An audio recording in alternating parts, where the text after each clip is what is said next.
lot of AI porn. Brandon. Okay, it's cool. It's very nice to be here. You all seem very nice. You didn't have to. I didn't actually meet you yet.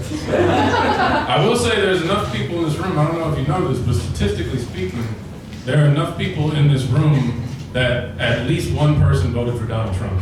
But not me, and I'm just saying, and I'm not suggesting that we turn the lights on and start figuring out who it is, that little Knives Out mystery, where we find a person, and I'm not suggesting it. We duct tape him to the stool, and everybody gets to take turns yelling at him, and we tattoo the word traitor to his forehead. He's really fucked up his Grindr profile. I say it's a mystery, and it's always the ones you least expect. It is a weird thing though now, because I feel like white guys, congratulations, welcome to racial profiling. You all are the #1 suspects in this shit. Like whenever I meet a new white guy, I'm like, was this shit you? Did you do this fucking shit? I need to see your voter registration card and what podcast are you listening to?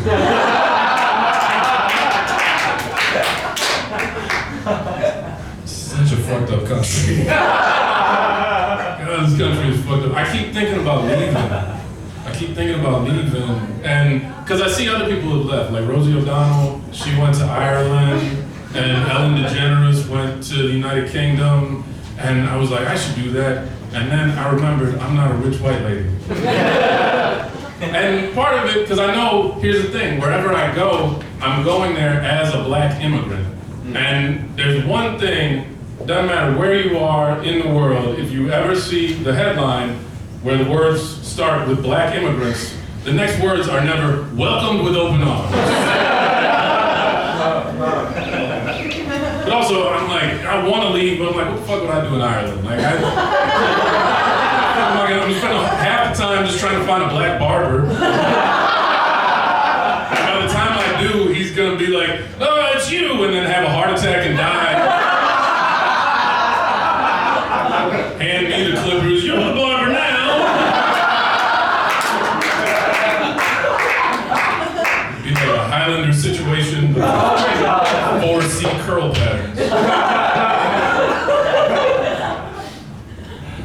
I want to leave, but at the same time, I'm like, why should I fucking have to leave? Like, I was born here, I've lived here for a long time. Why should I have to leave New York?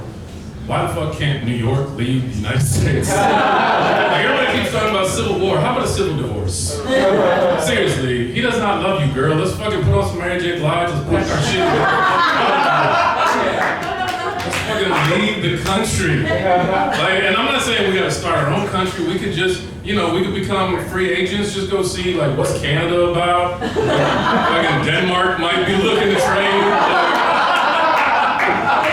That is a weird thing. When Trump, last year, when Trump started talking about how he wanted to take over Greenland, the Prime Minister of Denmark, in response, said, hey, if you do that, maybe we'll take California.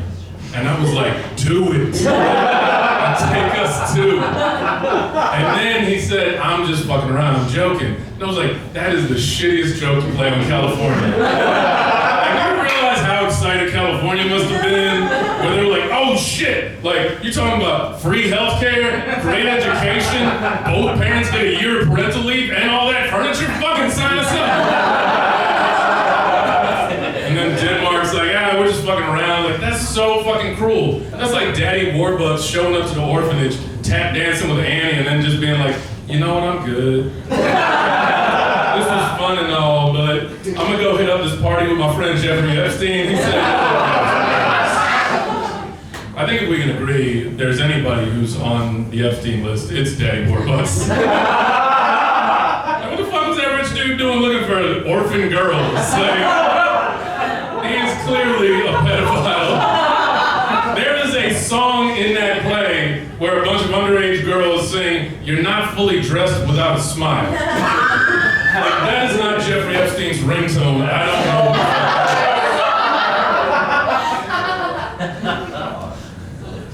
in these very weird times, I found myself trying to escape by playing video games. And I'm not a big video game player, but I play a little bit. And I've been playing this game called Dave the Diver. Oh, all right, we got some Dave the Diver fans. You're Dave, was it you or was somebody behind you? It was you, all right. See, I just hear the whoop, but I can't see where it is. All right, you like the game? Yeah. Did you?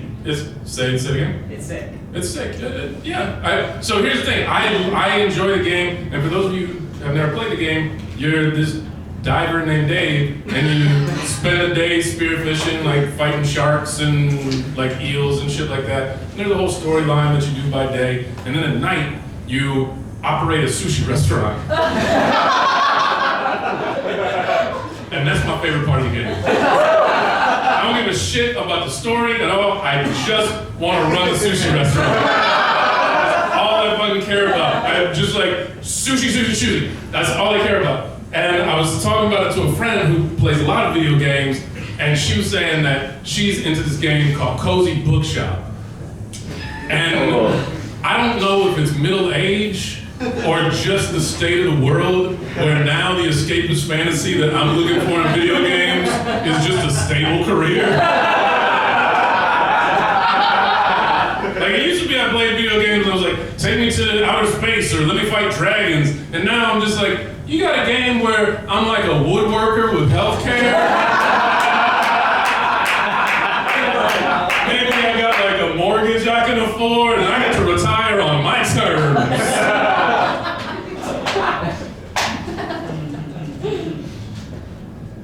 Do you think serial killers, like, do you think there's ever a serial killer who's just cutting up a body and thinking to themselves, you know, this would make a great podcast? You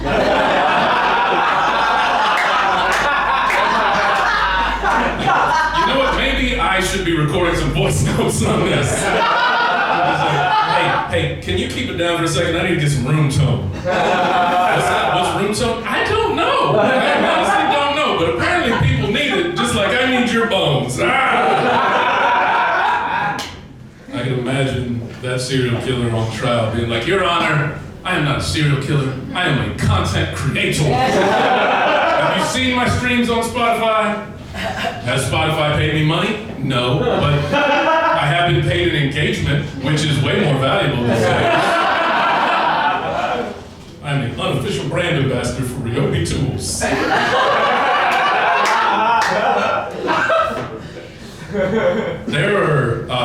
There are conventions. There are true crime conventions. Has anybody heard of these?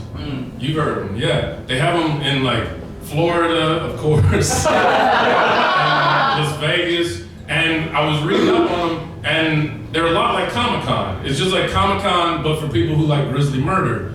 And it's so much like Comic-Con. They have panels, they premiere new shows, they have like special guests and stuff, and it's so much. I'm sure there's like a dude walking around like Deadpool. Like it's so much like Comic-Con, and in my mind I was like, if it's this much like Comic-Con, it must be like Comic-Con in other ways. Like, there must be true crime convention parties where a bunch of people are getting drunk and maybe two people are flirting while trading theories about Amanda Knox. And, you know, then they decide to go back to a hotel and have that other staple of conventions, which is bad convention sex.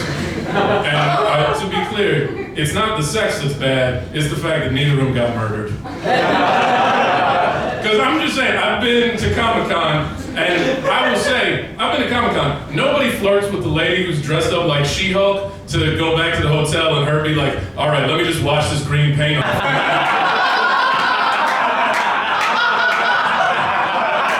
And Jen smash.